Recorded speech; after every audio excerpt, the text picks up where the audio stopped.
Welcome back to Consider This. Melisa and Sharaad here. Tonight we're looking at the soon-to-be launched book titled Rebirth, Reformasi, Resistance and Hope in Malaysia Baharu. Really looking at documenting what happened in GE14 and beyond. We have the editor Kean Wong with us here and contributor Tashny Sukumaran on the show. And I just want to follow up with what Sharaad said about your piece, Tashny. It felt like it was a feel-good piece, right? So I just wanted to kind of think about the tone. So what's the tone of your piece? Was it celebratory? And Kean, overall, what was the tone that you're hoping to achieve with this book? Tash.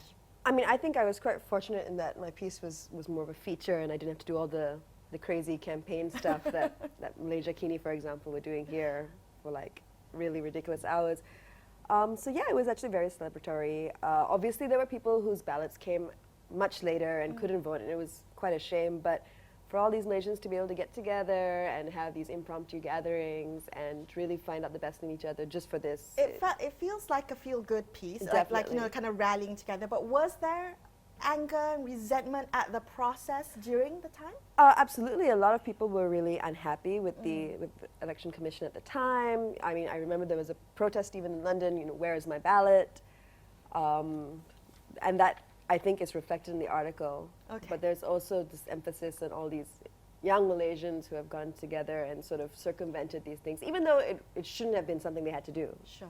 And Kean, the overall tone of the book, a lot of the books out there are really analytical, right, about GE14. What did you want to achieve with the tone of this book? Is it a feel-good book? No, I wouldn't so much think of, we didn't really think of the tone. Like I was saying before, I mean, for me, the point of the book was to document what was a historic moment in Malaysia's history. And, Tashny's piece, for instance, is wonderful in that way on the deep reporting that happened, which is seldom done. I think there are a lot of feel-good pieces like that about, Malaysians done well abroad and so on. And actually, to be fair, I think Tashny's piece is actually very straight, but very good reporting on a whole bunch of people across the world who were Malaysians who clearly, found this particular elections, resonated with them.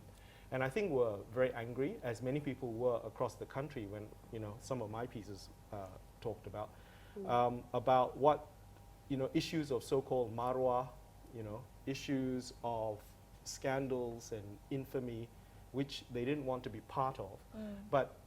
And we try in the book, I think, to substantiate that with data and evidence that looks at, aspects of the economy, of Islamism, of, so-called race relations. And I think a lot of it, in fact, doesn't involve a lot of personalities, I mean, we don't have the so-called icons of democracy and the opposition in there actually very much. We don't name them very much. Why was it a conscious decision to kind of stay away from that? It wasn't so much a conscious decision. Sorry, Tash, you wanted to say something? Well, I was just going to say, you've got the ordinary voter, I suppose, more than, absolutely, a premier in waiting or that's right, the statesman who's come back. Yep. Yeah, in fact, I'd like to have a discussion about the kind of media coverage we've had for the new Malaysia, as it were. I want to ask you, Kean, though, you have this division. You have twilight, and it's followed by dawn, and then you have high noon, which obviously is a reference to that old and 4 more years Western of a kind of. So what is it that you're building up? I mean, twilight, of course, vampires and something, right? And werewolves. That's a teen thing, but I'll leave that for a while. High noon interests me. What was the high noon? The high noon has the most contributions as a section, I think, if I count them correctly. Tell us why high noon. High noon is where, the campaign happened, right? That's where the peak period the standoff, right? And it was really capturing, what happened in a very intense, 10, 12 days across the country. So I think we tried to, we covered a fair bit of that. The 4 more years towards the end was really, those more reflective pieces and contributions where we attempt to peer into the near future. Okay, so this time frame that you because the book is coming out quite a while after GE14. Yeah. So you're stretching it until post Malaysia Baharu, right? I think you know, it's very easy, and I have many, many Malaysian friends, even analysts in Australia, for instance, who are very cynical about this Malaysia Baru. They spit it out, right? And I'm sure Tashny knows a lot more on that. She's done, you know, a lot of reporting since the GE14 period for the South China Morning Post, in Right. depth on so-called Malaysia Baru. And I think it'd be interesting to see, you know, how we frame that. But I mean, my experience, for instance, of the first few years of the end of Suharto's Orde Baru Indonesia was that it took 5-6 years to unravel a lot of that. And we're a year and a half in, and we haven't quite done it all yet. I do want to ask you, and Tashny, you know, I mean, beyond the piece that you contributed to the collection, I mean, just your thoughts on this, you know, in understanding what happened over the general election, can we distill some lessons about what's happened since? Meaning that, you know, there's a lot of, what happened is contested. Some people think it was a revolution. Sure. Some people assume that, you know, their liberal agenda of feelings about what they wanted change to mean could be generalized across the country, right? From Lahad Datu down to Langkawi, it was all the same. I mean, for you as a journalist, especially coming out, how do you link that moment with what you see transpiring over the last 18 months? I mean, actually, I think that's the difficulty, in that there was such a feel-good sort of momentum after the election. Everyone was so happy. And then once you set yourself up there, it's very easy to become disappointed, whether fairly or unfairly. And I think that's what people in the media, and even, of course, voters are struggling with now, that the growing pains of democracy. And it does take 5 years. In some regimes, it takes longer.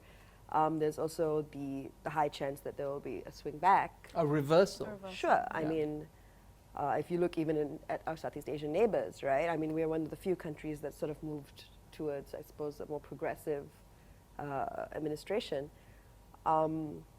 So I suppose telling people that these things take time, or seeing them come to terms with it after this election, has been the most jarring thing about Malaysia Baru. A lot of people have, you know, especially recently, have sort of lost hope in Malaysia Baru, right? The expectation, as you said, the expectations were really high, and when they're not met, it's very easy to lose hope or to be disenchanted. And I guess I'm wondering, is that legitimate? Is that loss of hope valid? What do you think, Tashny? You're out there talking to them. Yeah, I would say it depends on why you voted for Pakatan Harapan and what changes you want to see. So if you wanted, like, cost of living to be better and the economy to improve, that obviously will take time, especially if we take them at face value as to all the problems they said they've inherited. But on the other side, these are things I take from conversations with activists and lawyers and things like that. And they've said there are things that you can do, like abolishing the Sedition Act or not using SOSMA, which has been in the news a lot recently. So there's that dichotomy, I suppose. The question is, why are you not doing these things that on the surface looks like you could do quite easily? Like low-hanging fruit, right? Yeah. And Ken, what do you think? Do you think people have lost hope? Is that a valid feeling? I suppose, because I don't think many people spend a lot of time grappling and wondering about how difficult governance is. And how difficult it is actually to formulate policy that works. It's really hard work, and you're dealing with a bunch of novices in government, you know. Are you personally still optimistic? I think there is some progress, and I would be still cautiously optimistic because I would frame it in the context of a region where you've had these huge difficulties in our neighbors, and I don't think we're that badly off. I fully understand, however, you know, the sort of reporting that, for instance, Tashny has done about people aggrieved over rising poverty, joblessness, underemployment, really critical issues, not to mention the racialized religious. Sure. All right, so we're going to take a quick break and come back and continue this conversation on Consider This. We'll be right back.